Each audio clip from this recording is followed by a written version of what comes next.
หลักการพระพุทธศาสนาสักทีแต่นี้ก็ยังนึกว่าควรจะพูดไปเชื่อมโยงถึงความเป็นมาก่อนเกิดพุทธศาสนาซึ่งที่จริงก็พูดไปในเรื่องราวที่ผ่านไปแล้วก็เป็นส่วนประกอบแต่นี้ว่าเราจะเข้าเรื่องก็จะมาทบทวนหรือว่าจัดให้เป็นลำดับสักนิดหน่อยเพราะฉะนั้นก็จะไปซ้ำกับเรื่องที่พูดไปแล้วบ้างนี่พระพุทธศาสนานั้นเกิดในประเทศอินเดียหรือว่าเรียกภาษาเก่าว่าชมพูทวีปชมพูทวีปนั้นก็เป็นดินแดนที่เจริญด้วยอารยธรรมมาแต่โบราณตามที่นักประวัติศาสตร์สืบกันขึ้นมาก็บอกว่าเคยมีอารยธรรมเก่าแก่ในอินเดียตั้งแต่สัก 5,000 ปีมาแล้วเป็นอารยธรรมลุ่มแม่น้ำสินธุซึ่งยังมีซากทางโบราณคดีอยู่ทีนี้ต่อมาก็มีชนเผ่าที่เร่ร่อนเป็นนักรบบนหลังม้าก็เก่งกล้าในการสงครามก็บุกเข้ามาทางตะวันตกเฉียงเหนือเพื่อมาสู้รบกันแล้วก็พวกที่เข้ามาใหม่นี้ชนะพวกที่เข้ามาใหม่จากตะวันตกเฉียงเหนือนี่เรียกว่าพวกอารยันหรือภาษาบาลีเรียกว่าอาริยกะพวกนี้ต่อมาก็ใช้ศัพท์เนี่ยในความหมายว่าเป็นผู้เจริญเราจะเห็นว่าคำว่าอาริยะเนี่ยก็แปลว่าผู้ประเสริฐหรือผู้เจริญเป็นภาษาสันสกฤตว่าอารยะฝรั่งเรียกว่าอารยันก็เป็นชนเผ่าชนพวกเก่าที่อยู่ลุ่มแม่น้ำสินธุนั้นที่จริงเขามีอารยธรรมรุ่งเรืองกว่าเขาตั้งบ้านตั้งเมืองมีสถาปัตยกรรมศิลปกรรมมีเรื่องวิถีชีวิตและต่างๆที่พัฒนาไปมากแล้วแต่ว่าแพ้ในสมัยโบราณก็จะมีเรื่องราวเช่นนี้เยอะที่ว่าพวกที่มีอารยธรรมเจริญตั้งบ้านตั้งเมืองแล้วต่อมาก็แพ้พวกคนป่าเถื่อนบุกรุกเข้ามาอันนี้พวกชมพูทวีปนี่ก็เป็นอันว่าพวกที่ตั้งหลักฐานอยู่เดิมรุ่มแม่น้ำสินธุก็แพ้นี่พวกอารยันก็เข้ามาครอบครองแล้วก็รับเอาความเจริญของพวกนี้เข้าไปด้วยนี่คนพวกเก่านี่เมื่อแพ้ก็ถูกลดฐานะลงไปหรือถูกจับเป็นทาสเป็นคนชั้นต่ำอันนี้ก็อาจจะเป็น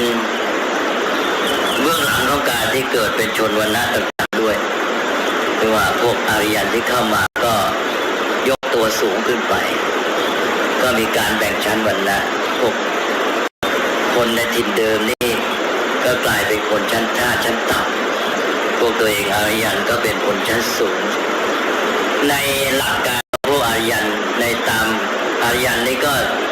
มีวัฒนธรรมที่สืบมาโดยศาสนา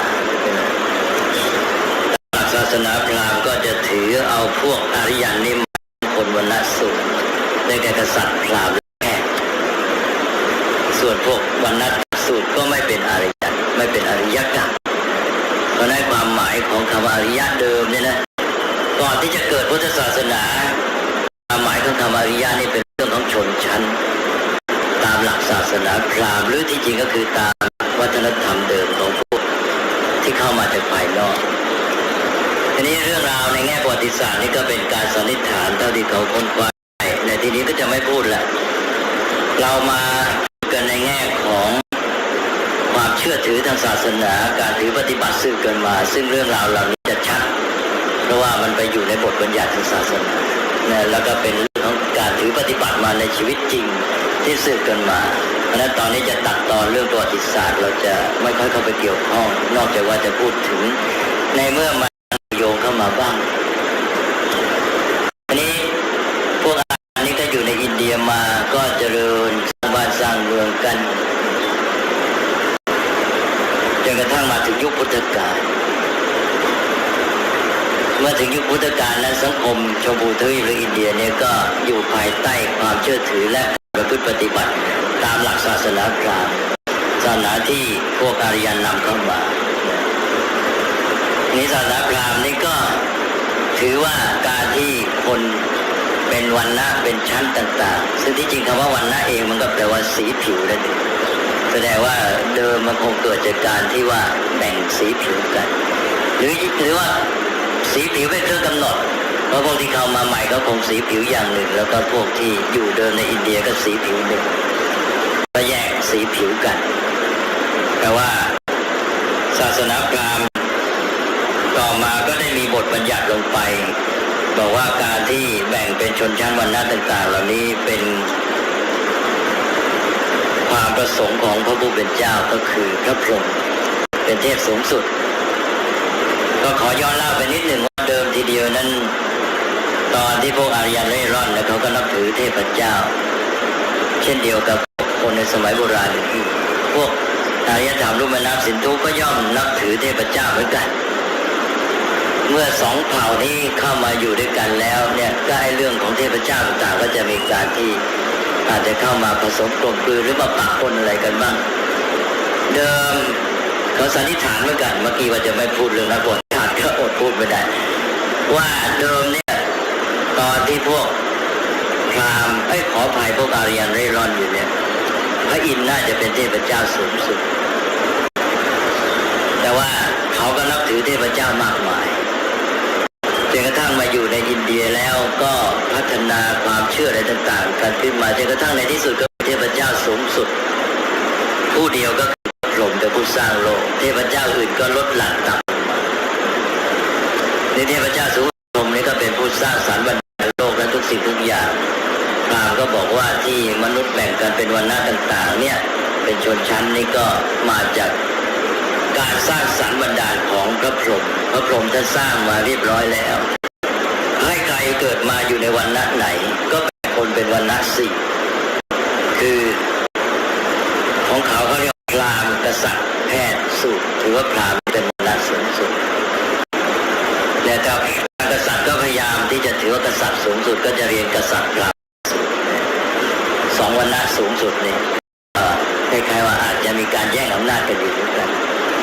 นี่ก็มีว่าพราหมณ์กษัตริย์แพทย์สูตรพราหมณ์นั้นเป็นพวกปัญญาชนเป็นผู้ศึกษาคัมภีร์เป็นเจ้าหน้าที่ศาสนาเป็นเจ้าพิธีกรรมตอนนั้นความเป็นนักบวชความเป็นนักวิชาการความมีปัญญาอะไรต่างๆนั้นอยู่ในคนพวกเดียวกันซึ่งสมัยโบราณศาสนานี่เป็นที่มาของการความเจริญทางด้านปัญญาการศึกษารู้ธรรมชาติเพราะพวกนี้ไม่ต้องไปยุ่งกับเรื่องการทำอาชีพมากนะการประกอบพิธีทำให้มีเวลาคิดพิจารณาต่างๆพวกนี้ก็มีปัญญามากกว่าเขาแต่เป็นผู้รักษาสืบต่อพวกหลักคำสอนที่สืบกันมาพราหมณ์ก็เป็นปัญญาชนเป็นเจ้าพิธีเป็นเจ้าหน้าที่ศาสนาก็บอกว่าพระพรหมเนี่ยสร้างพราหมณ์ขึ้นมาจากพระโอษฐ์คือปากของพระองค์นะ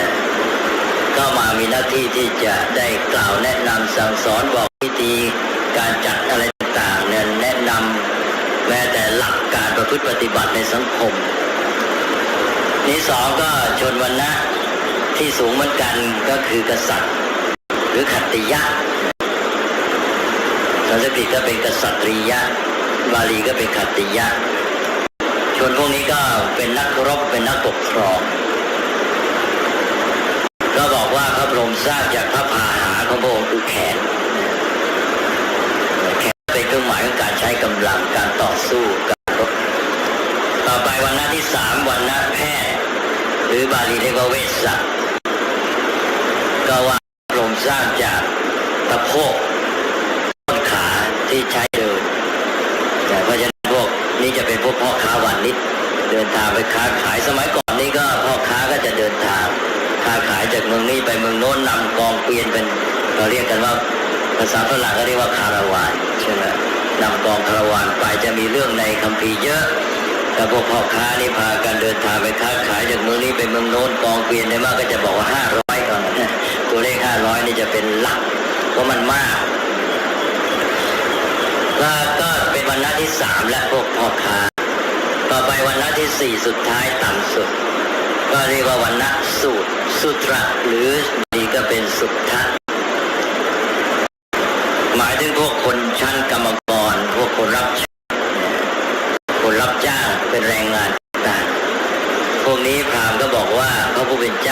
พรหมนั้นสร้างมาจากพระบาทคือเท้าเพราะฉะนั้นก็มารับใช้เขาก็4วันหน้านี้เกิดมายังไงก็ต้องอยู่อย่างนั้นจนตายแล้วพราหมณ์ก็บอกว่าพระผู้เป็นเจ้าเนี่ยทรงบัญญัติมาเสร็จว่าใครจะอยู่ในสถานะสูงต่ำอย่างไรพราหมณ์นี่จะต้องได้รับความเคารพนับถือยกย่องเป็นผู้ที่สูงผู้บริสุทธิ์มีฐานะเป็นที่เคารพบูชาแล้วก็จะต้องเป็นผู้ที่สื่อสารกับพระพรหมได้บอกความประสงค์ของพระองค์พระผู้เป็นเจ้าว่าพระองค์จะเอายังไงเพราะฉะนั้นคนอื่นต้องเชื่อฟังใช่ไหม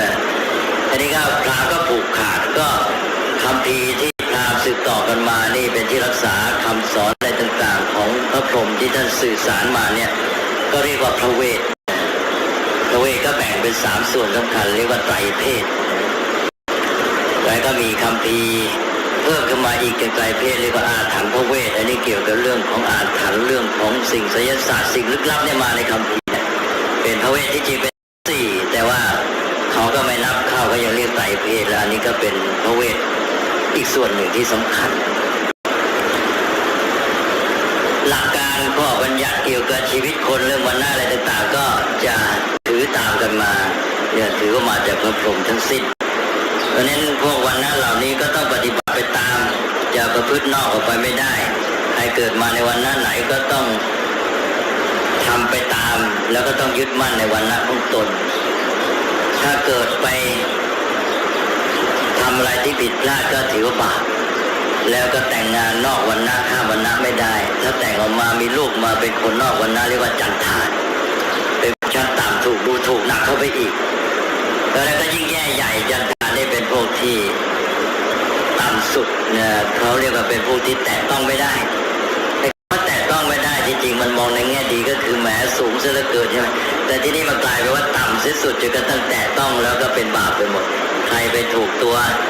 อย่าว่าถูกตัวเลยคนจันทานนี่เดินผ่านมาเงามาพาดที่จานข้าวคว้างทิ้งหมดเลยนะกินไม่ได้นะข้าวนั้นเป็นเสนียดจันไรเพราะนั้นก็แตะต้องไม่ได้เพื่อพวกต่อมาเขาเรียกว่าพวกอันทัชนะซึ่งเป็นปัญหาเดี๋ยวนี้ก็ยังเป็นปัญหาในสังคมอินเดียอยู่อันนี้ก็แปลว่าพวกนี้ก็ถือเรื่องวันนะรุนแรงมากทีนี้ต่อมาในด้านอื่นๆนอกจากว่าพระเจ้าจะสร้างคนมาแบ่งเป็นวรรณะต่างๆนะแล้วก็เพราะเหตุที่ถือว่าพระพรหมเป็นผู้สร้างสรรค์บันดาลโลกเป็นผู้ยิ่งใหญ่ที่สุดอะไรจะเป็นไงก็สุดแต่พระองค์เพราะฉะนั้นก็เกิดมีความสัมพันธ์ระหว่างมนุษย์กับเทพเจ้าแล้วมนุษย์จะทำไงเพราะอะไรก็แล้วแต่พระองค์นี่ก็เราจะได้ดีมีสุขหรือจะประสบความทุกข์มันก็เป็นเพราะว่าความสัมพันธ์ของเราต่อพระผู้เป็นเจ้าเทพเจ้าเนี่ยมันดีหรือไม่ดีนี่ถ้าหากว่าเราทำไม่ดีพระผู้เป็นเจ้าเทพเจ้าไม่โปรดเราก็แย่ทีนี้ถ้าหากว่าเราทำให้ท่านโปรดพอพระทัยเราก็ได้ประสบผลดีที่ปรารถนาแล้วทำไงล่ะทีนี้เรามนุษย์มันก็ดีๆร้ายๆมันก็ประสบเหตุการณ์ความผันผวนเปลี่ยนแปลงต่างๆทั้งภายในชีวิตของตนเองในสังคมตนเองแล้วก็ในธรรมชาติแวดล้อมที่ตัวบังคับควบคุมไม่ได้แต่เหตุการณ์ภัยธรรมชาติน้ำท่วมแผ่นดินไหวอะไรต่างๆก็มาทีนี้พวกนี้ก็ถือว่าโอ้ทำยังไงก็จะต้องไปอ้อนวอนเส้นสวงบูชาเอาใจเทพเจ้านี่ถ้าหากว่าจะมีภัยอันตรายหรือกลัวก็ต้องไปอ้อนวอนขอให้ท่านช่วยป้องกันปัดเป่าพยันตรายหรือต้องการผลที่ปรารถนาก็เช่นเดียวกันก็ต้องไปอ้อนวอนเอาใจซึ่งอันนี้มันก็เป็นแนวเดียวกับศาสนาโบราณทั้งหลายอื่นที่พวกนักปราชญ์แต่นักวิชาการเขาบอกเหตุเกิดศาสนาก็มาจากความกลัวโดยเฉพาะภัยธรรมชาติฟ้าร้องฟ้าผ่าแผ่นดินไหวน้ำท่วมลมพายุมาต่างๆเหล่านี้พวกนี้คนชาชนหวาดกลัวไม่รู้เหตุรู้ผลมันเป็นมายังไงก็นึกมองในแง่เทียบกันในสังคมมนุษย์เนี่ยว่าเราจะเป็นยังไงมันก็มีคนที่ใหญ่กว่าเราซึ่งก็อาจจะมาทำร้ายเราหรือมาใช้อำนาจจัดการกับเราได้นี่คงจะมีอะไรในธรรมชาติที่มีผู้ยิ่งใหญ่มีอำนาจมาบันดาลเพราะนั้นมนุษย์ก็เลยสร้าง ถ้ามองในแง่ของเราก็คือมนุษย์ก็สร้างเทพเจ้าขึ้นมาจากภาพของมนุษย์ด้วยกันก็คือภาพของมนุษย์ผู้ยิ่งใหญ่ก็มีเทพเจ้าที่มีอำนาจที่บรรดาทุกอย่างนั้นมนุษย์ก็จะไปเส้นสูงอ้อนวอนทำให้เกิดศาสนาพราหมณ์ก็มีความสัมพันธ์แบบนี้นี่ก็พราหมณ์เขาเป็นผู้ที่ติดต่อพระผู้เป็นเจ้าได้เลยใช่ไหมว่าเป็นธรรมดาคนทั้งหลายที่เกรงกลัวอำนาจเร้นลับเหนือธรรมชาติซึ่งมาจากพระผู้เป็นเจ้าก็ต้องไปติดต่อพราหมณ์ก็บอกสิว่าจะต้องทำยังไงจะอ้อนวอนยังไงนะต่อมาพราหมณ์ก็มีเวลาไปคิดพิธีขึ้นมานะก็พวกพระเจ้านี่มีมากมายนี่ใช่ไหมตั้งแต่เทพสูงสุดลงมาแล้วก็เทพเล็กๆน้อยๆมันก็เป็นไปได้ที่ว่าพราหมณ์ก็จะต้องบอกว่าเอาเทพเจ้าองค์นี้นะเก่งในด้านนี้เก่งในด้านองค์นี้เก่งในด้านลาภองค์นี้เก่งในด้านยศองค์นี้เก่งในด้านของการที่จะให้ผลตามปรารถนาเกี่ยวกับเรื่องครอบครัวเรื่องการมีลูกหรืออะไรต่างๆเหล่านี้ก็ว่ากันไปทีนี้เทพเจ้าแต่ละองค์ก็อาจจะชอบเรื่องสูงอ้อนวอนไม่เหมือนกันบางองค์ชอบอย่างนี้อย่างนั้นนี่พราหมณ์ก็เป็นผู้เชี่ยวชาญสิคล้ายๆว่ารู้ใจเทพเจ้ารู้วิธีติดต่อทำพิธีกรรมที่จะติดต่อพิธีกรรมมันก็กลายเป็นเรื่องเครื่องมือวิธีการระเบียบปฏิบัติในการสื่อกับเทพเจ้าใช่ไหมนี่พิธีกรรมก็คือมีความหมายในเชิงศักดิ์สิทธิ์เล่นลับขลังอย่างที่ว่าที่เราพูดกันเรื่องความหมายพิธีกรรมที่คนชาวบ้านเข้าใจกันเยอะอันนี้ชาวบ้านก็ต้องการผลในทางที่ปัดเป่าเพราะร้ายหรือว่าต้องการผลในทางโชคลาภอะไรก็ไปหาพราหมณ์ก็ประกอบพิธีกรรมให้ซึ่งเราเรียกกันว่าเส้นสวงบูชานี่การเอาใจเทพเจ้าซึ่งเป็นสิ่งที่เรามองไม่เห็นเราไม่รู้ใจท่านก็เอาใจยากใช่ไหมมนุษย์ก็จะต้องทำอย่างดีที่สุดของตัวเองนี่สมมติว่าเราไปอ้อนวอนบูชาเส้นสวงไปครั้งนี้ก็ไม่ได้ผลสำเร็จมนุษย์มีความเชื่ออยู่แล้วเทพเจ้าเนี่ยเป็นผู้บันดาลก็ย่อมนึกว่าเรานี่ทำไม่ถูกพระทัยท่านใช่ไหมเขาไม่นึกเป็นอย่างอื่นเขาไม่นึกว่ามีหรือไม่มีแต่เขาเป็นนึกในแง่ว่าเราทำไม่ถูกพระทัยพระองค์เพราะฉะนั้นเราก็ต้องมาดัดแปลงหรือมาเพิ่มเราอาจจะถวายเครื่องเส้นสวงบูชาน้อยไปก็ต้องมาเพิ่มอีกนี่เพิ่มทำไปไปหาพระก็จะบอกอย่างนั้นบอกเธอเนี่ยทำไม่ถูกวิธีผิดอย่างนั้นอย่างนี้ใช่ไหมก็ต้องมาเอาใจก็ไปทำเพิ่มอีกพอเพิ่มแล้วเกิดมันจำเพาะไม่ได้ผลบางอย่างคือนิดๆหน่อยๆเนี่ยคนมันก็มองไปอย่างทางตัวเลยเนี่ยดูท่าเข้าเขาแล้วแต่ว่ามันยังน้อยไปไม่แน่ถ้าเราเพิ่มเครื่องเส้นทำให้มันใหญ่โตอีกหน่อยท่านคงจะโกรธมากกว่านี้ก็ยิ่งใหญ่ใช่ไหมพอได้มาคราวนี้ได้มาบ้างแล้วต่อไปจะให้ได้มากที่สุดก็ยิ่งเพิ่มถ้าอย่างนี้ก็พัฒนาเรื่องการเส้นสวงไม่มีที่สิ้นสุดใช่ไหมเราจะเห็นได้ว่าการเส้นสวงสังเวยนี้ยิ่งใหญ่ขึ้นทุกทีการเส้นสวงบูชาเป็นรูปแบบต่างๆก็เลยเรียกว่ายันก็การบูชายันดังนั้นการเส้นสวงต่างๆในศาสนาพราหมณ์ก็รวมอยู่ในคำว่ายันเราเรียกเป็นภาษาไทยว่าบูชายันการบูชายันก็เป็นเรื่องสำคัญที่ว่าพราหมณ์จะเป็นผู้ช่วยประกอบพิธีที่มนุษย์จะติดต่อกับเทพเจ้าโดยการเอาอกเอาใจถวายเครื่องเส้นสวงสังเวยเพื่อจะให้ท่านได้โปรดปรานแล้วก็บันดาลผลที่ต้องการให้นี่การบูชายันก็วิจิตรพิสดารขึ้นมามากมายเพราะเอาใจไม่ดีที่สุดยิ่งพวกที่มาบูชายันนั้นเป็นพวกผู้มีอำนาจเป็นเศรษฐีใช่ไหมก็ยิ่งมีพิธีกรรมใหญ่โตจนกระทั่งว่ากษัตริย์นี้ต้องการที่จะแผ่อำนาจอยากจะรบชนะเจ้าก็ต้องเทพเจ้าอีกใช่ไหมทำไงก็มาหาพราหมณ์ว่าจะต้องบูชายันพราหมณ์ก็ว่าจะรบครั้งนี้นะยิ่งใหญ่นักต้องประกอบพิธีบูชายันให้ใหญ่แล้วจะได้รบชนะเนี่ยต่อมาก็มีพิธีกรรมพวกอัศวเมธการฆ่าม้าบูชายันฆ่าม้าบูชายันก็เขาเรียกว่าปล่อยม้าอัศการเอาเจ้าชายซึ่งเป็นนักรบที่กลั่นกรองแล้ว100 องค์พร้อมทั้งทหารบริวารไปกับม้าที่เลือกแล้วเนี่ยเรียกว่าม้าอัศการแล้วก็เดินทางไป1 ปีผ่านดินแดนไหนดินแดนนั้นต้องเปิดให้ผ่านถ้าไม่ผ่านรบจนกระทั่งว่าครบ1 ปีก็กลับ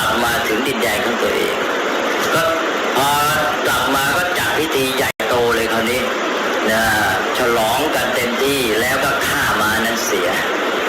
บูชายันนะก็อโศเมธก็ในที่นี้หมายถึงการฆ่าอโศเมธก็ฆ่าม้าบูชายันอันนี้ก็เป็นการฉลองชัยชนะไปด้วยนี่เป็นตัวอย่างอื่นก็มีมากมายที่ใหญ่พอสมควรก็จะเห็นว่ามีในพระไตรปิฎกบ่อยก็คือเรื่องที่ว่ากษัตริย์หรือพราหมณ์ผู้ใหญ่เนี่ยจัดพิธีซึ่งมีพิธีกรรมต่างๆระเบียบพิธีเนี่ยมากมายและส่วนหนึ่งก็คือฆ่าแพะ500ปู500อันนี้จะเป็นระเบียบทั่วไปเลยนะอันนี้ก็พวกที่จัดพิธีพวกคาดกันเดือดร้อนกันวุ่นวายมาพระพุทธเจ้ามาแก้เรื่องปัญหาเรื่องบูชายันเนี่ยหลายครั้งที่หรือจะเคยเล่าไปแล้วหรือยังก็ไม่ทราบก็การบูชายันก็มีอย่างนี้จนกระทั่งในที่สุดก็เอาใจขนาดฆ่าคนเลยก็ถือว่าถ้าฆ่าคนบูชายันได้ก็เป็นการที่ได้เอาใจพระพุทธเจ้าเทพเจ้าอย่างสูงสุดเลยเขาเรียกว่าสรวเมธก็เป็นภาษาก็สัพพเมธะสัพพเมธสรวเมธะของเขาสรวเมธะสรวะแปลว่าสัพพะทั้งปวงเมธะก็ฆ่าบูชาและสรวเมธะหรือว่าสัพพเมธก็คือฆ่าหมดทุกอย่างครบมีฆ่าคนด้วยฆ่าคนบูชายันเนี่ยก็เป็นมาอย่างเงี้ยสภาพของสังคมความสัมพันธ์กับเทพเจ้าแบบที่บวงสรวงอ้อนวอนมนุษย์ก็มองไปนอกตัวสิอะไรจะเป็นไปยังไงตัวเองจะต้องการผลยังไงแทนที่จะคิดว่าตัวเราจะต้องทำอะไรบ้างหรือถ้าทำแล้วมันไม่ได้ผลดีแทนที่จะไปคิดว่าตัวเราจะต้องปรับปรุงแก้ไขการกระทำของเราอย่างไรไม่คิดเลยคิดแต่ในแง่ว่าเราจะไปให้เทพเจ้าองค์ไหนจะทำให้เนี่ยถ้ามันไม่ได้ผลดีแทนที่คิดปรับปรุงอย่างที่ว่าก็ไปปรับปรุงพิธีกรรมใช่ไหมว่าทำไงจะทำพิธีกรรมการบูชายันให้ได้ผลตามปรารถนาใจคนมาออกไปข้างนอกไม่พัฒนาตัวเองมุ่งหวังผลสำเร็จจากการโดนบันดาลของเทพเจ้าเนี่ยเป็นสภาพของสังคมอินเดียก็มีเรื่องหมู่มนุษย์ก็เป็นเรื่องวรรณะใช่ไหมแบ่งเลยมนุษย์ก็ต้องอยู่สภาพอย่างนั้นเปลี่ยนแปลงไม่ได้ทีนี้มันก็มีผลไปอีกพราหมณ์แกเป็นผู้สารกับเทพเจ้าแกก็ถือตัวเป็นผู้รู้หมดแกการศึกษาคัมภีร์พระเวทนี้เป็นที่บรรจุของพัฒนาการทางความคิดความเข้าใจความเชื่อของมนุษย์ก็มารวมอยู่ในนี้อันนี้พวกชั้นต่ำเขาก็กีดกันสิไม่ให้เรียนพระเวทอย่างชนวรรณสูตรนี่ก็เรียนพระเวทไม่ได้อย่างที่เมื่อเคยเล่าแล้วบอกว่าคัมภีร์มนูธรรมศาสตร์ซึ่งคัมภีร์ที่พยายามที่จะทำระบบวรรณะให้มั่นคงยิ่งขึ้นต่อมาก็ถึงกับบัญญัติว่าคนวรรณสูตรถ้ามาฟังพระเวทให้เอาตะกั่วหลอมหยอดหูมันถ้ามันมาสาธยายพระเวทให้ตัดลิ้นมันเสียถ้ามันมาเรียนพระเวทให้ผ่ากายมันเป็น2 ซี่ก็ตายแน่ๆนะใช่ไหมเนี่ยมันอยากเกิดว่าอย่างเงี้ยพวกวรรณสูตรก็ยังเรียนฟังพระเวทไม่ได้เพราะนั้นมันจำกัดการศึกษาคนชั้นต่ำไม่มีทางเลยภาษาอย่างภาษาสันสกฤตที่เป็นภาษาชั้นสูงภาษาสันสกฤตที่เป็นภาษายุคหลังที่เกิดจากภาษาพระเวททีภาษาพระเวทเป็นภาษาศักดิ์สิทธิ์ต่อมาก็วิวัฒนาการเป็นภาษาสันสกฤตเป็นภาษาของชนชั้นสูงใช่ไหมดังนั้นการศึกษาก็อยู่ในพวกชนชั้นสูงเท่านั้นพวกชนชั้นมันถูกจำกัดสิทธิอะไรต่างๆแล้วและยิ่งโอกาสในการศึกษาไม่มีมันก็ไม่มีทางที่จะพัฒนาตัวก็จมอยู่อย่างนั้นแหละนี่สภาพสังคมก็อยู่ในภาวะอย่างนี้การศึกษาก็จำกัดผูกขาดกัน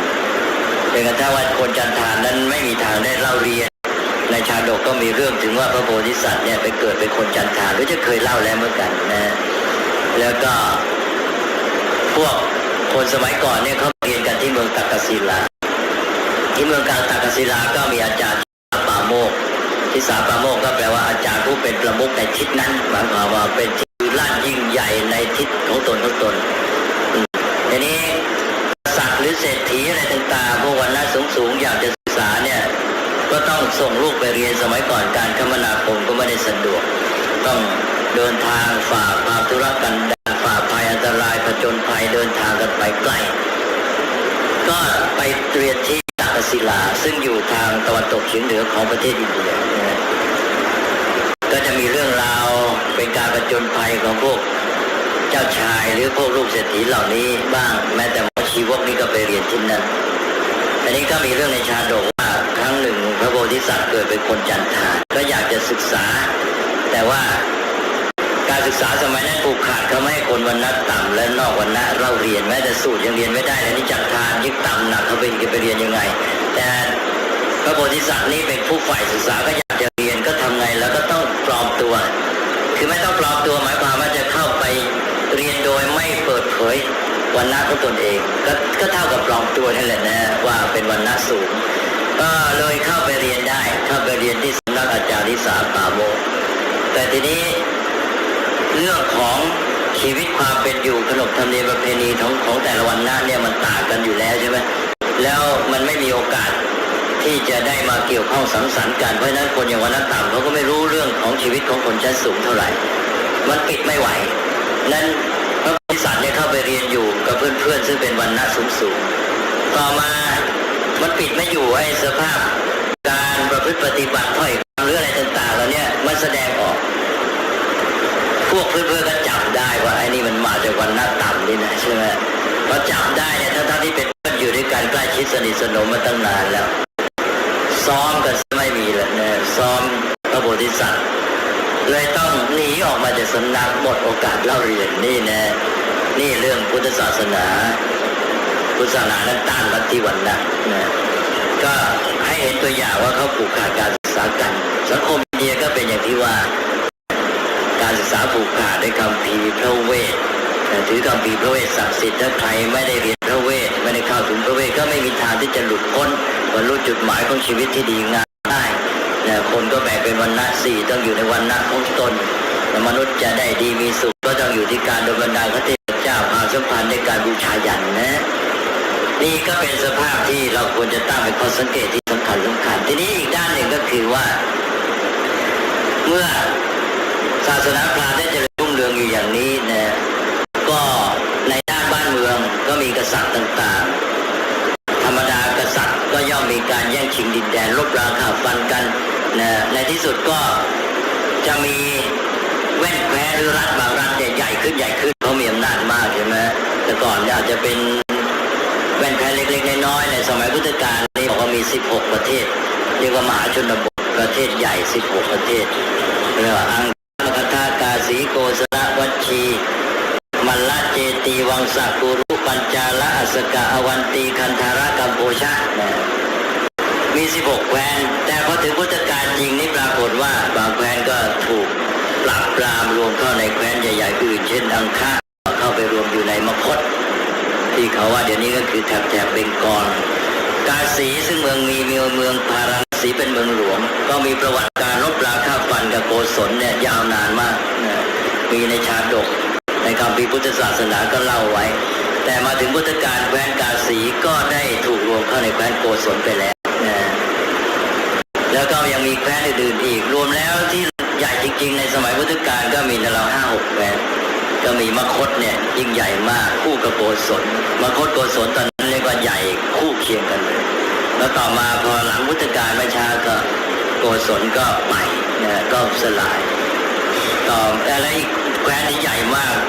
สู้รบกันอยู่เป็นมหาอำนาจก็คือวัชชีก็สู้กับแข่งอำนาจกับมคธเนี่ยแต่ว่าพอถึงสิ้นพุทธกาลไปไม่ทันไรก็มคธก็ปราบวัชชีได้มคธก็ยิ่งใหญ่ขึ้นจนกระทั่งในที่สุดก็มคธนี่แหละเป็นที่เรียกว่าเหลือผู้เดียวเลยเหลือแคว้นเดียวทางไกลไปก็มีแคว้นอวันตีเนี่ยนั่นก็ใหญ่เหมือนกันแล้วก็แคว้นวังสักนั่นอยู่อีกแถบนึงเลยออกไปทางกลางไปทางตะวันตกพวกนั้นก็ใหญ่แล้วต่อมาก็เข้าไปอยู่ในมคธหมดปราบหมดนี่พวกกษัตริย์เหล่านี้ก็แย่งชิงอำนาจกันอย่างที่ว่านะแคว้นต่างๆก็มีอำนาจเมื่อมีการพัฒนาบ้านเมืองใหญ่โตขึ้นการเดินทางระหว่างกันก็มากขึ้นพ่อค้าพาณิชย์ก็เดินทางค้าขายคนวันนั้นหนึ่งก็ได้เจริญขึ้นมาก็คือพวกพ่อค้ามีเงินมีทองมากก็เป็นเศรษฐีก็มีความสำคัญเพราะว่ามีความหมายถึงความเจริญทางด้านวัตถุเศรษฐกิจของบ้านเมืองนั้นจนกระทั่งว่าพวกกษัตริย์ประเทศต่างเนี่ยจะต้องพยายามให้มีเศรษฐีในบ้านเมืองของตนบางแคว้นนี่มีเศรษฐีน้อยก็ไปขอเศรษฐีจากอีกแคว้นหนึ่งมาใช่ไหมแล้วมีการตั้งตำแหน่งเศรษฐีเรียกว่ายกย่องผู้ที่มีเงินมีทองมากแล้วก็มาบ้านเมืองก็ให้เกียรติตั้งเป็นการที่พัฒ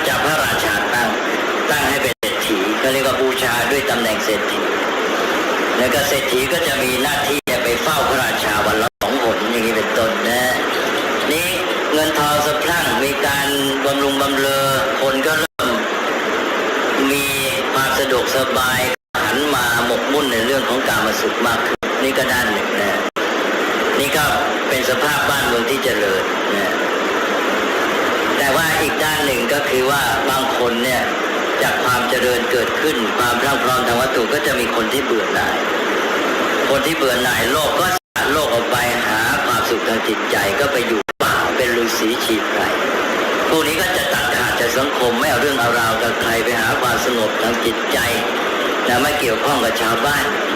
ซึ่งพวกนี้มันก็สืบมาแต่เก่าเหมือนกันแต่ว่าในตอนยุคพุทธกาลนี้ก็ชีวิตแบบเนี้ยมีข่าวว่าจะเริ่มปรากฏเด่นๆขึ้นมาทีนี้พวกนี้ไปอยู่ป่าตัดขาดจากสังคมไม่อยากยุ่งกับใครก็ไปเก็บเผือกเก็บมันกินเก็บผลไม้มากินเอาเองนะก็เท่ากับว่ามีชีวิต2 แบบคือชีวิตแบบว่าหมกมุ่นในกามารมณ์หาความสุขทางวัตถุอามิตรแล้วก็พวกที่ตัดขาดปลีกตัวจากสังคมไม่ยุ่งเกี่ยวกับใครหาความสงบทางจิตใจได้ฌานสมาบัติแล้วก็เล่นฌานเป็นฌานนักกีฬาพวกฤาษีชีไพรและนอกจากนั้นก็ยังมีพวกการแสวงหาสัจธรรมอะไรต่างๆก็มีนักบวชเร่ร่อนอย่างพวกปริพาชกพวกนี้ก็จะเที่ยวเดินทางไปโต้วาทะท้าคนโต้วาทีเพื่อแสดงหาปัญญาสัจธรรมว่าอะไรคือความจริงนะเป็นสภาพในพุทธกาลนะซึ่งแสดงถึงความเจริญทางอารยธรรมแต่ผู้คนก็มีความสับสนอยู่พอสมควรว่าอะไรคือความจริงแต่ก็มีผู้ที่มาตั้งตัวหรือว่ามีความสามารถที่ได้รับยกย่องเป็นหัวหน้าหมู่คณะเป็นศาสดาเป็นเจ้าลัทธิอะไรต่างๆก็มากพอสมควรอย่างในพุทธกาลเราก็บอกมีศาสดา6 ลัทธินี่นอกจากพวกพราหมณ์ทีนี้สายพราหมณ์เองนี่ก็เป็นวรรณะใหญ่ใช่ไหมเพราะศาสนาพราหมณ์ครอบงำสังคมอินเดียทั้งหมดมีอิทธิพลมากที่สุดนี่ตัวพราหมณ์เองเนี่ยแกเป็นนักบวชเป็นชนชั้นวรรณะนักบวชเป็นเจ้าพิธีไม่เป็นปัญญาชนเป็นนักวิชาการแต่แกครองเรือนแกมีครอบครัวใช่ไหมแกอยู่บ้านแล้วก็บัญญัติของวรรณะของแกก็มีเข้มงวดมากเพื่อจะรักษาวรรณะไม่ให้คนตามที่บริสุทธิ์จริงๆจะต้องบริสุทธิ์เท่านั้น7 กี่ชั่วอายุคนอะไรต่างๆบริสุทธิ์ทั้ง2 ฝ่ายอะไรต่างๆว่าไปนะพราหมณ์ก็เป็นนักบวชด้วยแต่ครองเรือนด้วยพราหมณ์นี่ก็จะมีอำนาจมากขึ้นแต่บางคนก็ครองดินแดนเลยนะบางคนก็ได้รับมอบหมายอำนาจจากกษัตริย์ให้ปกครองดินแดนนี้นะเป็นทั้งพราหมณ์เป็นทั้งผู้ปกครองแว่นแคว้นไปด้วยอันนี้สภาพอย่างนี้มีอยู่พระพุทธศาสนาก็มาเกิดขึ้นพระพุทธเจ้าได้มาประสูติเป็นเจ้าชายสิทธัตถะในแคว้นสากยะนี้พระองค์ก็ได้เห็นสภาพความเป็นอยู่ของผู้คนต่างๆสภาพความเชื่อถือการปฏิบัตินี้ต่อมาพระองค์ก็ได้เสด็จออกผนวดซึ่งตามเรื่องเราก็บอกพระองค์ก็ได้พิจารณาเห็นว่าคนทั้งหลายเนี่ยเกิดมาแล้วก็ตกอยู่ใต้อำนาจคติธรรมดากฎธรรมชาติเกิดแก่เจ็บตายแล้วก็อยู่กันแค่นี้หมุนเวียนไม่มีทางออกมันไม่มีอะไรมีความหมายดีกว่านี้เลยใช่ไหมพระองค์ก็เลยคิดแสวงหาและอย่างที่มีเรื่องเป็นว่าพระองค์ได้เสด็จออกไปนอกพระราชวังนะไปประสิทธิ์ประพาสแล้วก็ได้เห็นเทวทูต4ที่จริงคือนิมิต4ในพระคัมภีร์ท่านไม่ได้เรียกเทวทูต4ท่านเรียกว่านิมิต4นิมิต4นั่นคือเทวทูต3กับสมณะแล้วก็ได้มาเรียกรวมกันความจริงอันที่4ไม่ได้เป็นเทวทูตสมณะนี่ไม่ได้เป็นเทวทูตสักหน่อยถูกรวมก็เป็นเทวทูตอยู่ด้วยนะนิมิตเทวทูต3ก็คือว่าเทวทูตเนี่ยเขาให้ความหมายว่าเป็นสื่อของเทพเจ้าคือโยมเทพก็คือความตายหมายความว่าคนเกิดคนแก่คนเจ็บคนตายเนี่ยเป็นสื่อของพญายมเป็นทูตของพญายม แก่แล้วก็เจ็บแล้วก็ตายใช่ไหมเนี่ยพูดของพญายมใครเห็นแล้วก็ต้องรู้ถ้าเรามองในแง่คติธรรมก็คือว่ามันเป็นเครื่องเตือนใจให้ระลึกถึงกฎธรรมชาติที่ว่าจะต้องแก่เจ็บแล้วในที่สุดก็ต้องตายไปหาพญายมเพราะฉะนั้นพวกนี้เรียกว่าทูตพญายมส่วนสมณะเนี่ยเป็นทางออกที่จะให้พ้นจากคติธรรมดานี้เป็นน้อยเป็นความหวังเพราะฉะนั้นก็ไม่ได้เรียกว่าเทวทูตเพราะว่ามันไม่ได้เกี่ยวอะไรกับพญายมทีนี้พระโพธิสัตว์ก็ไปเห็นเทวทูต3พร้อมทั้งสมณะขอนอกเรื่องอีกนิดหนึ่งเทวทูตเนี่ยมีชุด3กับชุด5ชุด5ก็เพิ่มเกิดด้วยเกิดแก่เจ็บแล้วก็คนถูกลงโทษคนทำความผิดต้องโทษพระราชาเอาไปใส่คุกจองจำต่างๆวิธีลงโทษตามหลักศาสนาพราหมณ์นี่โหลงโทษรุนแรงมากเมืองไทยเราก็เอาประเพณีการลงโทษแบบนี้จากของอินโดเข้ามาในสมัยโบราณก็มีวิธีเหล่านี้คาอะไรต่างๆเนี่ยเอามาจากอินเดียเยอะนี่ก็แปลว่ามีคนเกิดคนแก่คนเจ็บคนถูกลงทันตกรรมกรเขาเรียกกรรมกรณะเนี่ยลงโทษจองจำเป็นต้นเนี่ยแล้วก็คนตาย5อย่างเนี่ยเป็นเทวทูตชุด5และชุด3ก็ตัดคนเกิดแล้วก็คนถูกลงโทษที่ออกก็เหลือ3คนแก่คนเจ็บคนตายเป็นเทวทูตอันนี้พระโพธิสัตว์เจ้าชายสิทธัตถะนี้ก็ได้เสด็จประพาสในเมืองกบิลพัสแล้วก็ได้ทอดพระเนตรเห็นคนแก่คนเจ็บตายพระองค์ก็มานึกถึงเรื่องนี้เรื่องไอ้มนุษย์เกิดมาก็มาอยู่ใต้คติธรรมดาไม่มีอะไรเกิดแล้วก็แก่แล้วเจ็บตายไปนะแล้วก็มีอะไรชีวิตมีความหมายพระองค์ก็ต่อมาอีกครั้งหนึ่งก็ไปเห็นสมณะใช่ไหมมีลักษณะชีวิตที่น่าเลื่อมใสแล้วก็โยงว่าอันนี้อาจจะเป็นทางออกที่จะทำให้เราได้ค้นหาสิ่งที่ดีมีความหมายแท้จริงเป็นทางรอดทางหลุดพ้นจากไอ้เรื่องของการเกิดแก่เจ็บตายความทุกข์ของมนุษย์เหล่านี้ก็เลยทรงนึกถึงขอเชิญร่วมอนุโมทนาบุญใหญ่กับก้าวสำคัญของการเผยแพร่ธรรมะสู่ชุมชนสถานีวิทยุเครือข่ายคลื่นสีขาวเพื่อชาวประชาวัดบรรพตสถิตจังหวัดลำปางได้ตั้งสถานีวิทยุคลื่น FM 106.50 เมกะเฮิรตซ์ณบรรพตสถิตตำบลพระบาทอำเภอเมืองจังหวัดลำปาง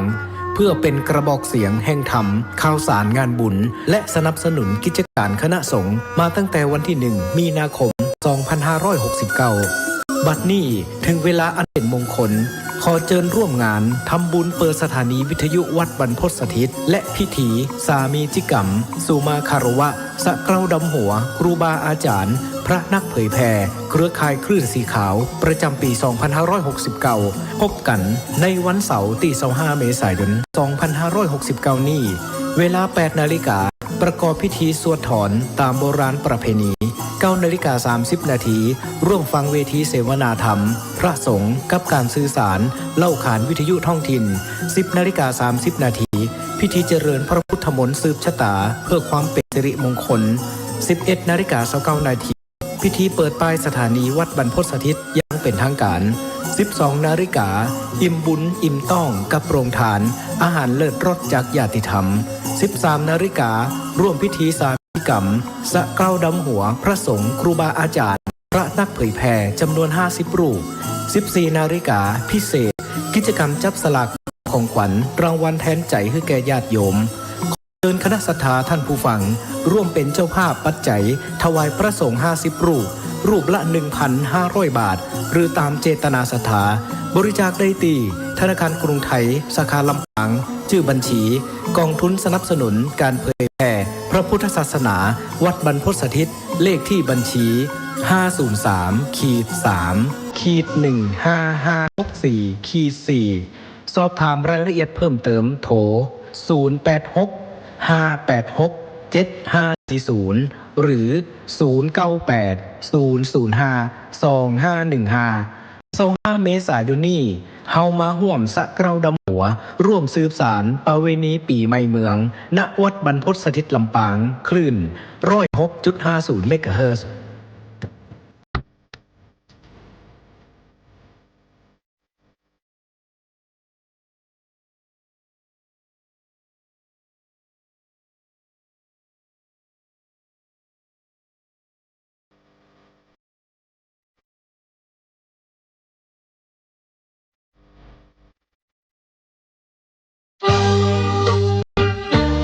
ยืนเป็นนอนกลางแดดเวลาหนาวก็ลงไปแช่ตัวในแม่น้ำทรมานมันจะไปตามใจมันว่ายืนซะอย่าไปตามใจมันไปอยากนอนก็นอนอยากนั่งก็นั่งหรือพักผ่อนมันตามใจมันเพราะฉะนั้นไปยืนมันขาเดียวด้วยยืนสองขาก็สบายเกินไปถ้ายืนขาเดียวกลางแดดยิ่งดีใหญ่เอาก็ไปอีก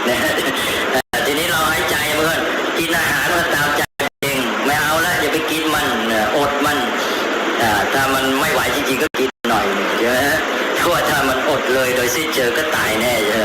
ก็ต้องพยายามอดมันให้อดได้มากที่สุดก็อดมันเท่าที่อดได้แล้วก็กินน้อยๆแล้วก็มีการบัญญัติว่าจะต้องให้กินครั้งละแค่นั้นมีปริมาณจำกัดเลยใครจะเก่งต่อไปก็กลายเป็นอวดกันสิแข่งกันใช่ไหมใครมันจะกินน้อยกว่ากันใครจะได้นานกว่านอกจากนั้นแล้วให้เราหายใจเนี่ยมันก็ตามใจมันมากไปเพราะฉะนั้นก็กลั้นลมหายใจจะมาโอ้ไปกันใหญ่แล้วอันนี้ก็พวกหนึ่งก็ไปบำเพ็ญสมาธินั่งเข้าสมาธิได้ฌานสมาบัติก็จิตก็ดื่มด่ำโอ้โหมีความสุขพวกฤาษีก็เล่นฌานกีฬาอย่างที่ว่าบ้างก็ว่าได้เข้าไปรวมกับภาวะอะไรก็ไม่รู้เป็นพรหมมันเป็นอาตมันดื่นรวมเข้าไปเป็นอันหนึ่งอันเดียวกันนี่ก็สารพัดเลยที่พระพุทธเจ้าก็ทรงแสวงหาทางออกก็ไปในลัทธิสำนักต่างๆเหล่านี้เขาบำเพ็ญโยคะกับบำเพ็ญกับเขาไปนั่งเข้าสมาธิได้ฌานสมาบัติอย่างที่เคยเล่าแล้วว่าไปเข้าสำนักอาราธนาบทกาลาบโคตพระองค์ก็ได้ถึงอากิญจัญญายตนะสมาบัติจบความรู้อาจารย์เป็นอรูปฌานชั้นที่3แล้วก็ออกไปสู่สำนักอุทกดาบทรามบุตรก็ได้จบเนวสัญญานาสัญญายตนะเป็นสมาบัติ8อรูปฌานครบถ้วนจบความรู้อาจารย์ก็ในสำนักพระองค์ก็เห็นว่ายังไม่ใช่ทางที่ถูกต้องถูกแค่จิตดื่มด่ำไปทำให้จิตเนี่ยสงบได้โดยเหมือนกับเราเนี่ยมาคุมมันไว้แต่ความจริงมันก็คือจิตนั้นก็ยังเป็นอย่างเดิมและจิตแท้ๆยังมีกิเลสนอนอยู่ถ้าไปประสบอารมณ์อะไรต่างๆเข้าเหตุการณ์เข้ามาจากภายนอกก็จะมีจิตหวั่นไหวไปตามเพราะไม่รู้แจ้งความจริงของสิ่งต่างๆพระองค์ก็ออกไปแสวงหาต่อพระองค์ต่อมาก็มีการไปบำเพ็ญตบะบำเพ็ญทุกขกิริยาเขาแบบบำเพ็ญตบะกันอย่างที่เล่าเมื่อกี้พระองค์ก็บำเพ็ญให้ถึงที่สุดอดอาหารเต็มที่กั้นลมหายใจอะไรต่างๆพระองค์ทดลองหมดจนทั้งในที่สุดก็สรุปได้ว่าไอ้การกระทำแบบนี้มันไม่ใช่ทางที่ถูกต้องพระองค์ก็หลังจากที่บำเพ็ญตบะก็มาทรงเสวยพระทหารอีกถวายพระทหารเพื่อว่าถือว่าต้องการที่จะใช้สติปัญญาให้ดีมันจะต้องให้ร่างกายมีกำลังแต่ไม่ใช่หมายความไปปลนเปลือมันอยู่ระหว่างกลาง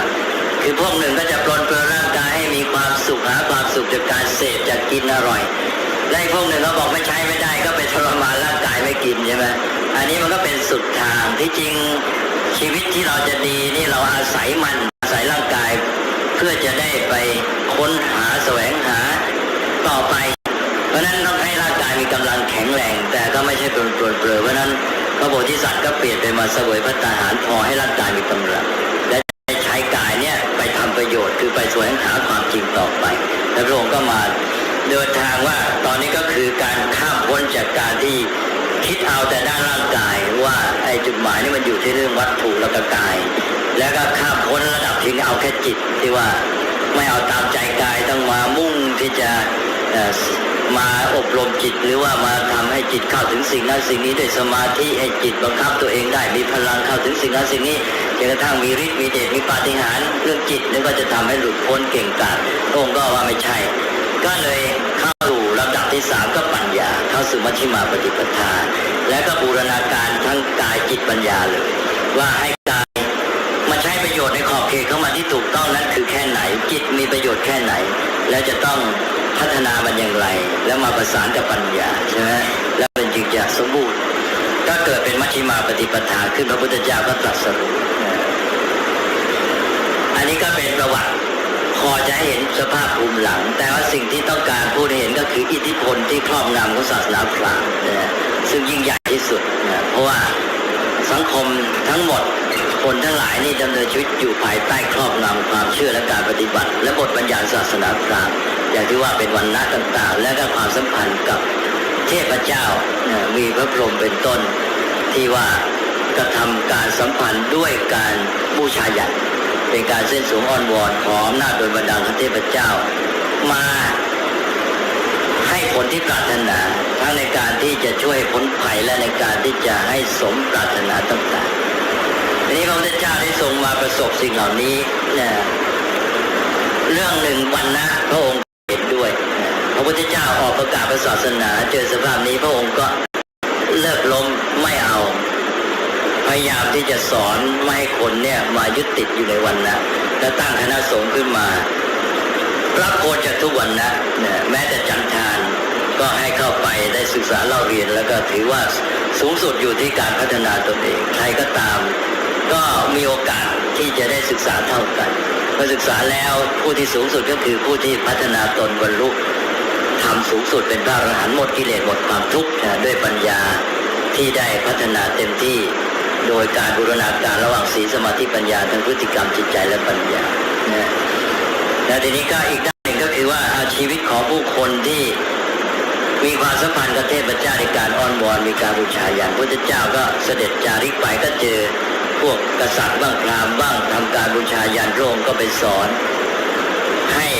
เห็นว่าการดำเนินชีวิตและการปฏิบัติที่ถูกต้องและผลที่ปรารถนาแท้จริงมันควรจะมาอย่างไรก็ทำให้เขาเลิกล้มการบูชายันไปบ้างทีนี้สำหรับประชาชนทั่วไปก็ทำไงจะให้คนเนี่ยมาสู่แนวทางดำเนินชีวิตที่ว่าไม่ไปมัวหวังพึ่งอำนาจโดยบันดาลเทพเจ้าซึ่งมันหมายถึงว่าทำให้ระบบการดำเนินชีวิตเนี่ยวิปลาสไปหมดก็คือคนอย่างที่พูดเมื่อกี้ว่าไม่คิดว่าตัวเองจะต้องทำอะไรบ้างเมื่อจะมีอะไรที่ต้องการก็ไปมอง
ถึงจิตใจฟังรายการวิทยุเสียงใสส่งถึงใจไปสู่ปลายนาสารธรรมน้อมนำมองพระศาสดาบอกผู้คนทั่วลาหันมาเข้าวัดฟังธรรมคลื่นเสียงนี้เป็นคลื่นธรรมะ จากใจส่งถึงบ้านไกลบ้านไกลฟังได้สุขใจล้ำยามดึกดื่นค่ำคืนมีงานต้องทำเป็นคลื่นสารธรรมเน้นย้ำธรรมะเพื่อนใจเสียงคลื่นธรรม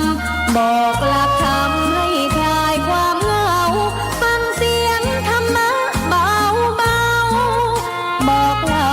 ถึงคนบ้านไกลสื่อธรรมะบอกลดละระหว่างด้วยใจสื่อไปถึงสวงในเข้าใจหลักธรรมหลักดีสัมพันธ์จิตใจร่าเริงฟังสาระธรรมะบันเทิงรื่นเริงในชีวิตยามวันว่างพอพูดไปนานๆเข้าตอนนี้ชักจะไม่แน่ใจว่าพูดไปหรือยังนะเราพูดไปหลายเรื่องเหมือนกันนะคือทั้งเรื่องเล็กเรื่องใหญ่จนกระทั่งบางเรื่องก็อาจจะพูดไปแล้วบอกเดี๋ยวกลายเป็นพูดซ้ำใหม่คือพูดไปเรื่องตัวหลักการสำคัญก็เรื่องหนึ่งที่พูดไปแล้วก็คือความหมายของธรรมะทีนี้ธรรมะนี่ก็เป็นหลักสำคัญพื้นฐานแต่ก็ยังมีหลักที่ต้องเรียนรู้อีกซึ่งใหญ่เหมือนกันเอามาเติมเราจะได้ยินชื่อพระพุทธศาสนาเรื่องคำว่าธรรมวินัยที่จะพูดวันนี้ก็ความจริงก็มาอยู่ในหนังสือนี้ด้วยคือพุทธศาสนานี่เราก็เรียกชื่อกันว่าพุทธศาสนาแหละแต่ความจริงคำว่าพุทธศาสนานี่ไม่ใช่ชื่อเดิมไม่ใช่ชื่อที่เรียกตัวพุทธศาสนาทั้งหมดเพราะคำว่าพุทธศาสนานี่ในพระไตรปิฎกเองก็ใช้เป็นคำธรรมดาคือหมายถึงคำสอนของพระพุทธเจ้าเพราะคำว่าพุทธะพระพุทธเจ้าศาสนาก็แปลว่าคำสอนพุทธศาสนาก็คำสอนของพระพุทธเจ้าเป็นคำค่อนข้างสามัญ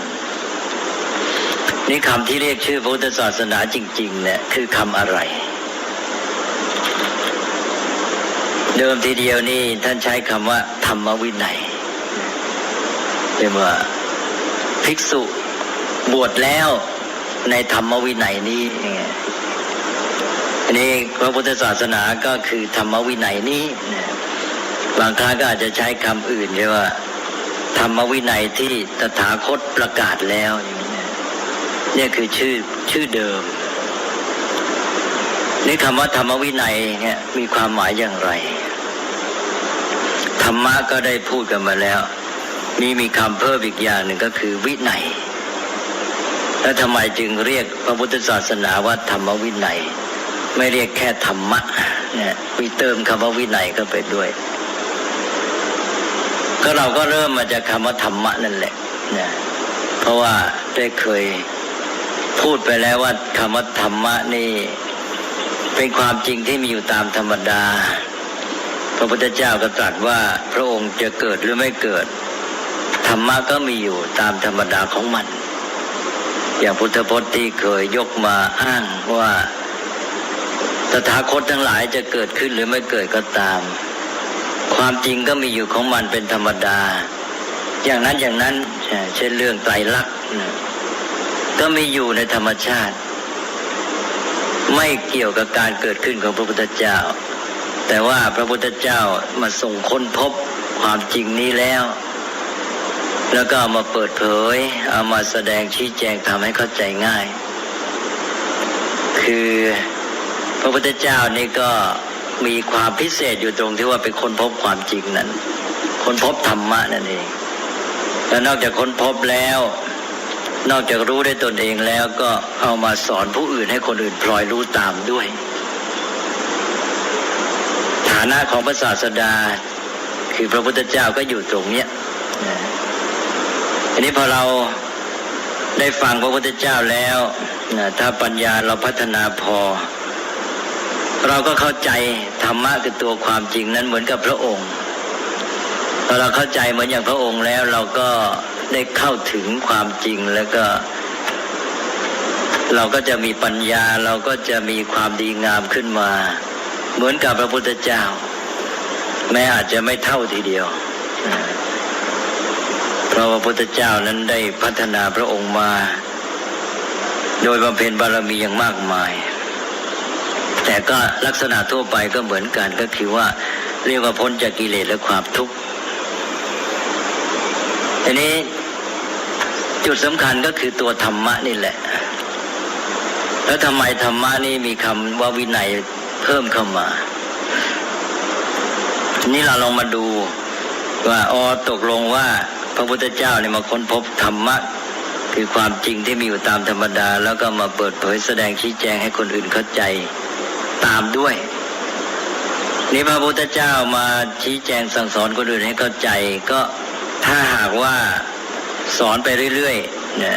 ไม่มีวิธีการนี่ธรรมะที่พระองค์สอนนี่จะได้ประโยชน์แก่คนเนี่ยคงไม่มากเท่าไหร่เพราะว่าจะต้องไปพบทีละคนละคนพระองค์จะต้องเดินทางไปอย่างตอนแรกๆเนี่ยเราจะเห็นว่าพระพุทธเจ้าต้องทรงเหน็ดเหนื่อยมากเพราะว่าเป็นการเริ่มต้นต้องเสด็จเดินทางไปโน่นไปนี่ไปพิจารณาว่าจะไปสอนใครดีใครจะมีพื้นมีความพร้อมแล้วก็เสด็จไปหาเขาไปสอนเขาบางทีก็พบโดยบังเอิญโดยผ่านกันแล้วเขาก็สนใจก็มาไถ่ถาม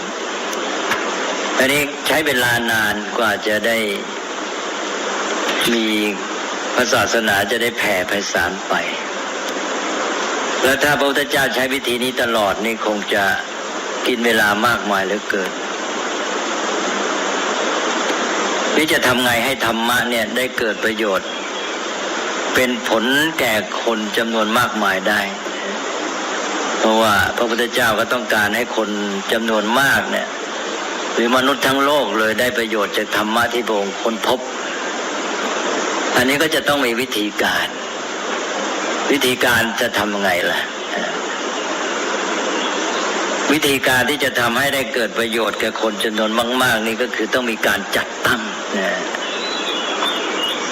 จัดตั้งยังไงล่ะก็อย่างที่ว่าเมื่อกี้ถ้าไปสอนทีละคนละคนก็ต้องเดินทางแล้วก็ต้องเหน็ดเหนื่อยมากใช้เวลามากไปสอนเขาที่นี่นะเขาอาจจะสนใจแล้วเสร็จแล้วพระองค์ก็เสด็จผ่านไปเขาก็รู้อยู่แค่นั้นแล้วในเมื่อไม่ได้มีคำสอนเพิ่มเติมเนี่ยบางทีเขาก็ค่อยๆลืมไปหรือเขาก็ถูกสิ่งอื่นมาชักจูงไปแล้วกลับเข้าไปอยู่ในสภาพเดิมอย่างที่เรียกว่าถูกกลืนไปแล้วก็หนึ่งก็คือว่าได้ทีละคนละคนก็ช้าสองแม้แต่คนที่ได้ที่สนใจไปแล้วก็อาจจะไม่ก้าวหน้าต่อจากนั้นหรือว่าอาจจะถอยหลังด้วยซ้ำไปทำไงจะได้เกิดประโยชน์แก่คนจำนวนมากแล้วคนที่ได้ประโยชน์แล้วก็สามารถพัฒนาได้ยิ่งขึ้นก็ต้องมีวิธีปฏิบัติอย่างที่เรียกบอกเมื่อกี้ว่าใช้วิธีจัดตั้งอย่างง่ายๆเริ่มต้นก็คือว่าคนที่สนใจและฟังพระองค์แล้วอยากจะรู้ยิ่งขึ้นไปก็สามารถไปอยู่กับพระองค์ได้ไปอยู่ใกล้ชิดพระพุทธเจ้าพระพุทธเจ้าก็จะได้สอนเพิ่มเติมสอนไปเขาก็ฟังเพิ่มเติมเรียนรู้ไปก็มีความเข้าใจพัฒนามากขึ้นก็จัดเป็นวิธีของการฝึกทำให้คนมีโอกาสฝึกตัวเองเรียนรู้เพิ่มขึ้นแต่วิธีหนึ่งก็ง่ายๆก็คือไปอยู่กับพระองค์อันนี้ถ้าหากว่าคนมาอยู่มากๆขึ้นแล้วก็จำเป็นจะต้องมีระเบียบขึ้นมาแล้วนะเพื่อจะให้อยู่ด้วยกันในความเรียบร้อยแล้วถ้าจะให้ดีก็ให้การเป็นอยู่นั้นอยู่ในสภาพแวดล้อมที่มันเอื้อต่อการที่เขาจะได้ฝึกตัวเองได้เรียนรู้ได้พัฒนาตัวเพิ่มขึ้นด้วย เพราะฉะนั้นก็เลยต้องมีการจัดตั้งวางระบบแบบแผนขึ้นมาเพราะฉะนั้นในที่สุดก็ปรากฏว่าพระพุทธเจ้าก็ตั้งเป็นคณะสงฆ์เป็นสงฆ์นั่นเองเป็นสงฆ์ขึ้นมานะสงฆ์ก็เป็นชุมชนนี่เองชุมชนนี้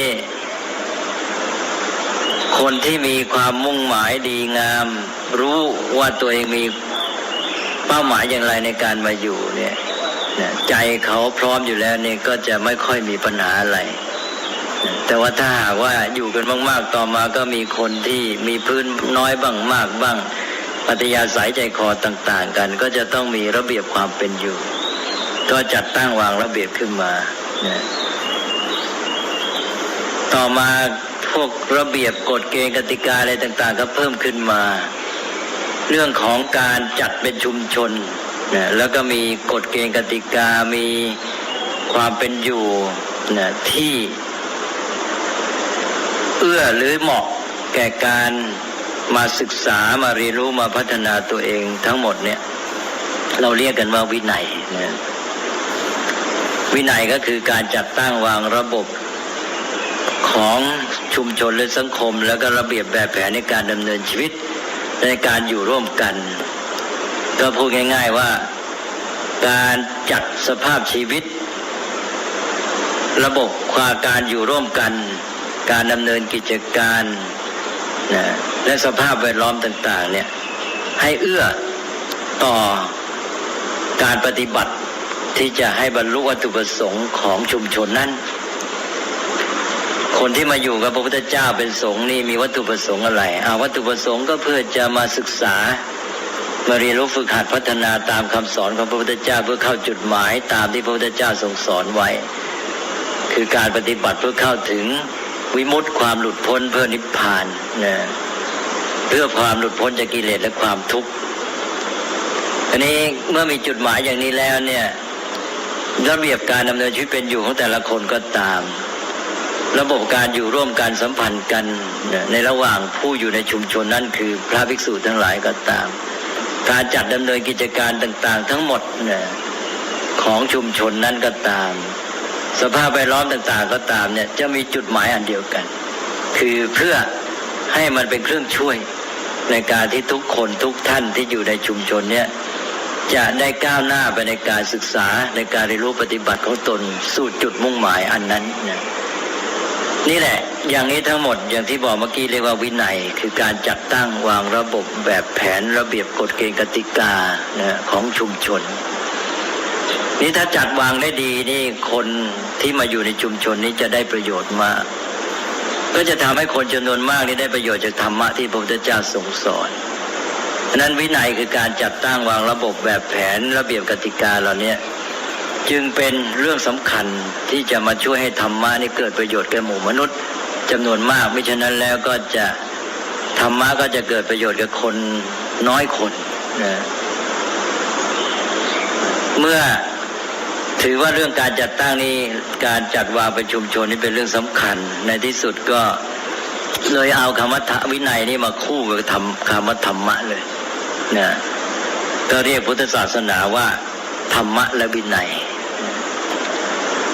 นี่พอเป็นชุมชนที่คนมาอยู่รวมกันเพื่อการศึกษาฝึกฝนพัฒนาตนเองเนี่ยลองดูว่าจะมีประโยชน์เกิดขึ้นอย่างไรบ้าง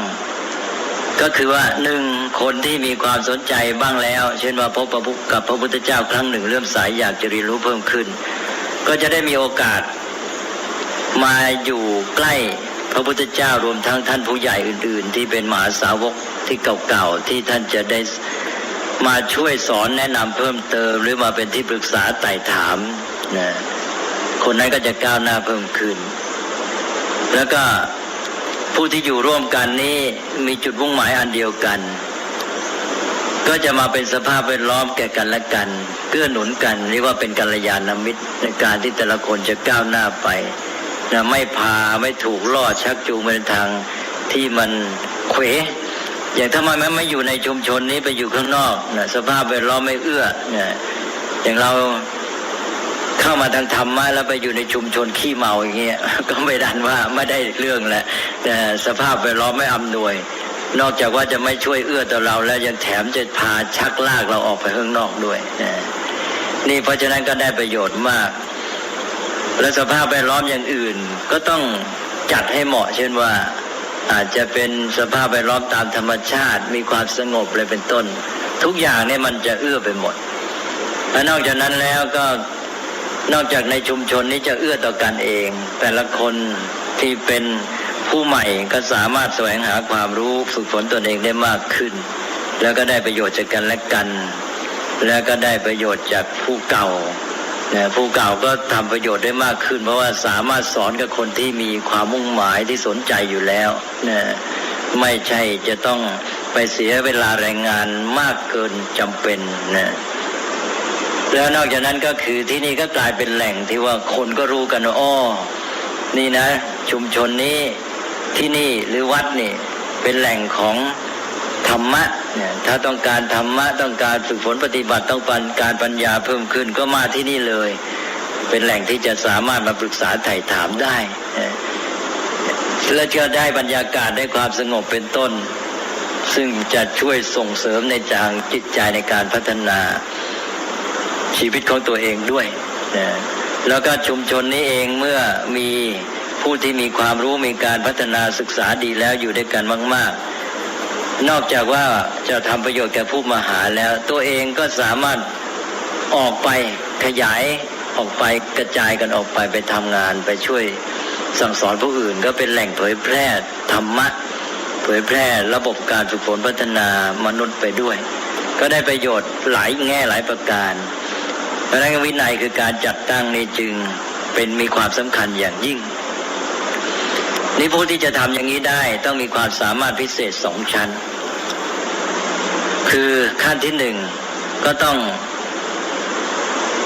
รู้เข้าใจเข้าถึงตัวธรรมะเนี่ยขั้นที่1นี้สำคัญที่สุดก็คือขั้นธรรมะเนี่ยพระพุทธเจ้าก็ตรัสรู้เข้าถึงความจริงเข้าถึงธรรมะนั้นอันนี้เป็นปัญญาขั้นที่1นี่ใครก็ตามที่สามารถเข้าถึงความจริงอันนี้มีปัญญาตรัสรู้ได้เราเรียกว่าพระพุทธเจ้าอยู่แล้วไม่ว่าใครทั้งนั้นนี่ถ้าหากว่าเป็นผู้ตรัสรู้เองค้นพบเองโดยไม่ได้รับฟังจากผู้อื่นก็เป็นพระพุทธเจ้าแล้วยังมีฐานะพิเศษอีกต่อไปก็ดูว่าถ้าออกไปสั่งสอนทำให้เกิดประโยชน์กับคนอื่นรู้ตามได้ด้วยอย่างพระพุทธเจ้าของเราคือพระสมณโคดมหรือพระสักกยมุนีนี้นอกจากตรัสรู้ด้วยพระองค์เองแล้วยังไปสามารถไปสั่งสอนให้คนอื่นรู้ตามได้มากๆจัดตั้งชุมชนสงฆ์ขึ้นมาจัดวางวินัยด้วยถ้าอย่างเงี้ยทำได้2ชั้นอย่างนี้เราเรียกว่าเป็นพระสัมมาสัมพุทธเจ้าแต่ทีนี้ถ้าหากว่ารู้เองเข้าถึงความจริงตรัสรู้แล้วแต่ว่าไม่ถนัดในการไปสั่งสอนผู้อื่น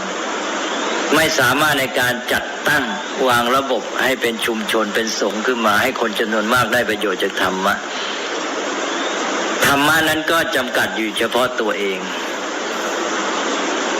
ก็เป็นพระพุทธเจ้าเหมือนกันแต่จะมีชื่อ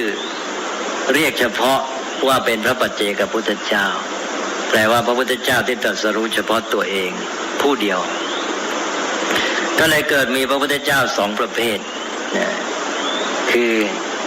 ขั้นแรกมีความเหมือนกันที่ว่าค้นพบธรรมะเข้าถึงตัวธรรมะตอนนี้เป็นพระพุทธเจ้าแต่ถ้าสามารถสั่งสอนผู้อื่นจัดวางระบบชุมชนสงฆ์ขึ้นมาให้ผู้อื่นได้รับประโยชน์กันเป็นจำนวนมากอันนี้ก็เรียกชื่อเติมเข้าข้างหน้าเป็นสัมมาสัมพุทธเจ้า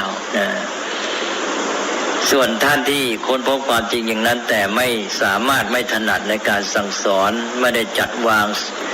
ระบบสงฆ์ขึ้นมาไม่ได้มีความสามารถในทางที่เรียกว่าวินัยคือการจัดตั้งนั้นก็เป็นพระปัจเจกพุทธเจ้าอันนี้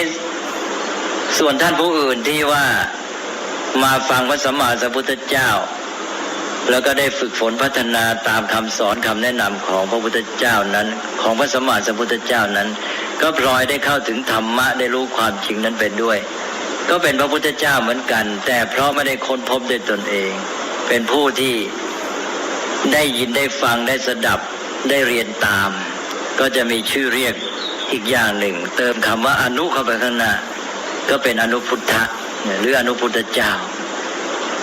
ก็เลยเกิดมีเป็นพระพุทธเจ้า3ประเภทอย่างพระสารีบุตรพระโมคคัลลาพระอานนท์พระมหากัสสปะ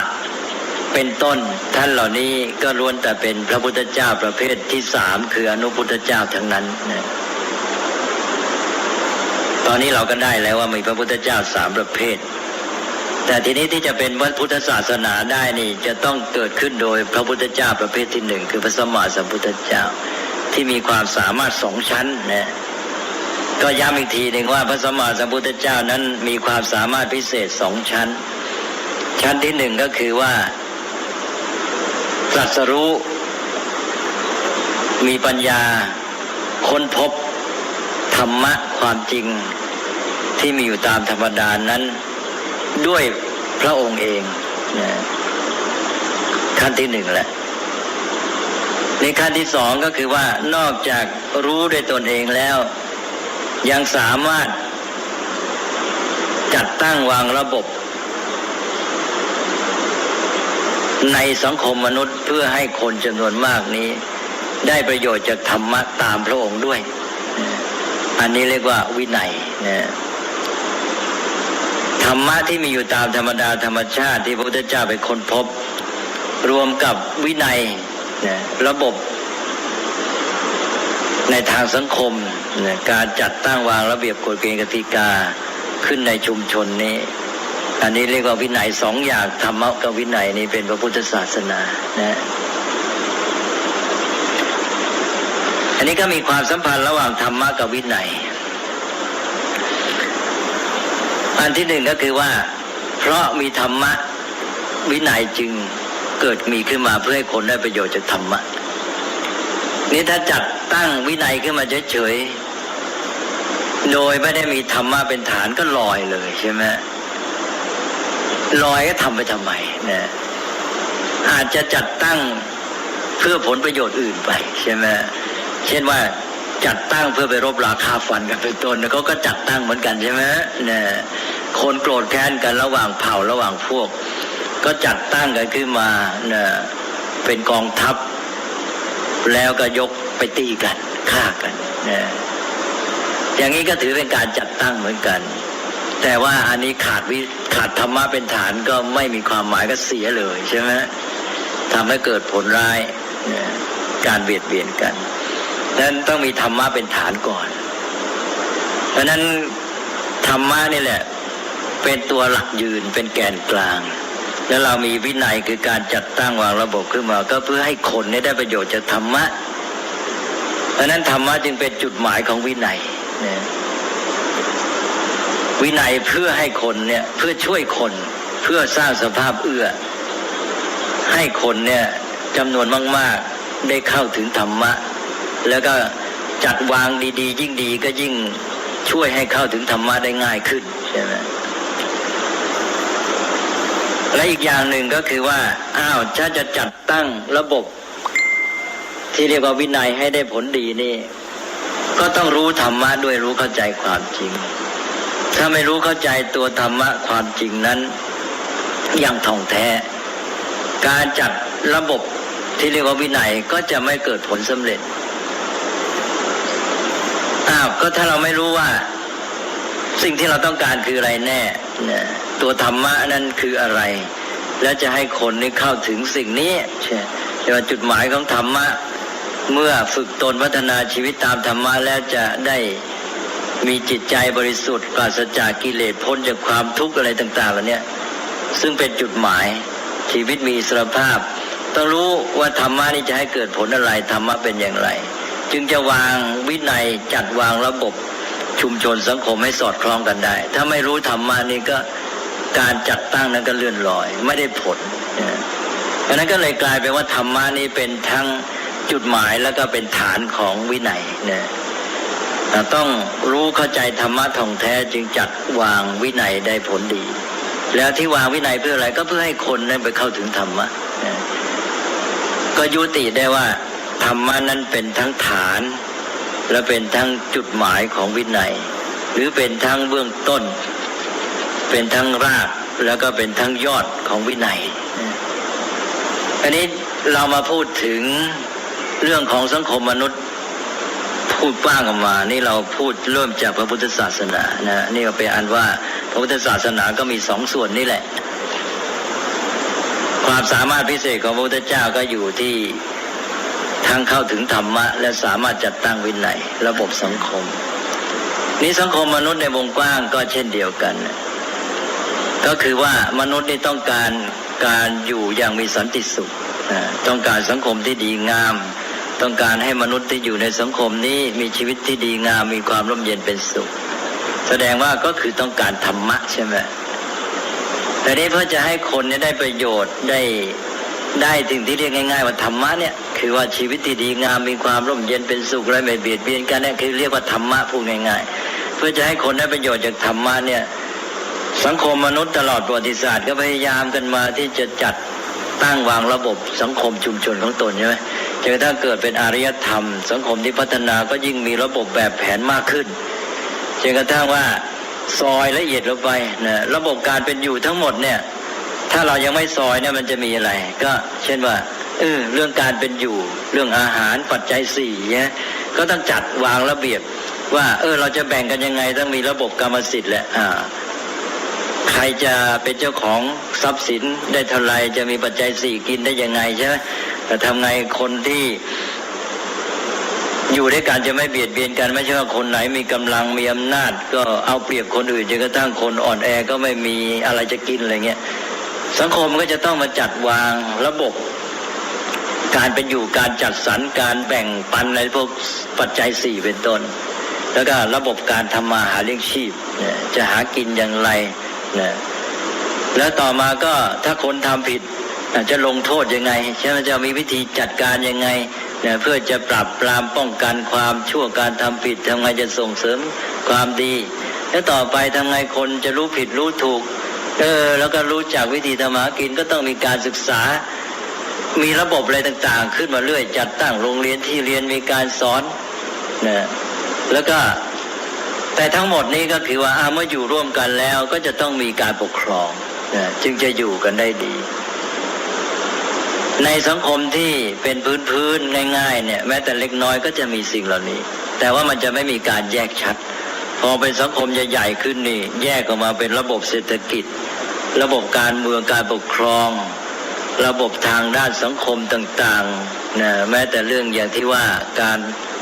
ลงโทษผู้กระทำความผิดเป็นต้นนะหรือการจัดระบบการเล่าเรียนศึกษาอะไรต่างๆเหล่านี้นะแยกไปเป็นด้านๆไปหมดเลย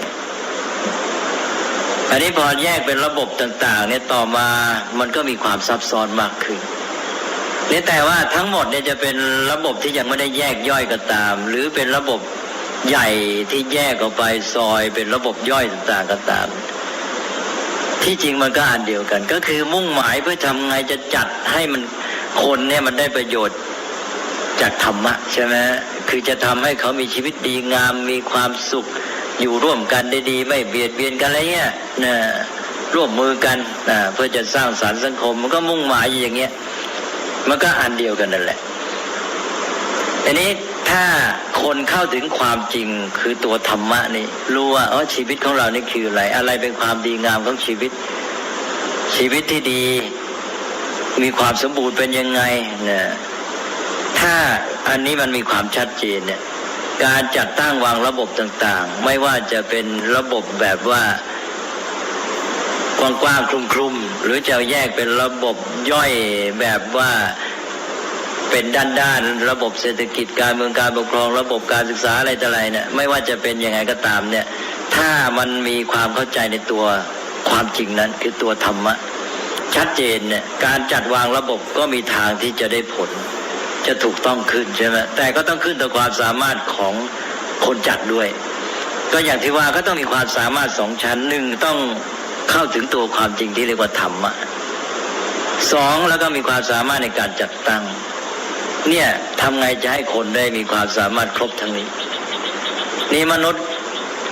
ก็ ก็พยายามวางระบบกันมาตลอดประวัติศาสตร์เพื่อจะให้ได้ผลดีที่สุดนะแล้วก็จนกระทั่งเดี๋ยวนี้ก็ยังไม่ปรากฏว่าบรรลุผลสำเร็จบางทีวางไปแล้วนี่บางทีไประยะยาวกลายเป็นพิษเป็นภัยใช่ไหมเช่นระบบการอยู่ร่วมกันอย่างระบบเศรษฐกิจก็มีเป็นระบบแบบคอมมิวนิสต์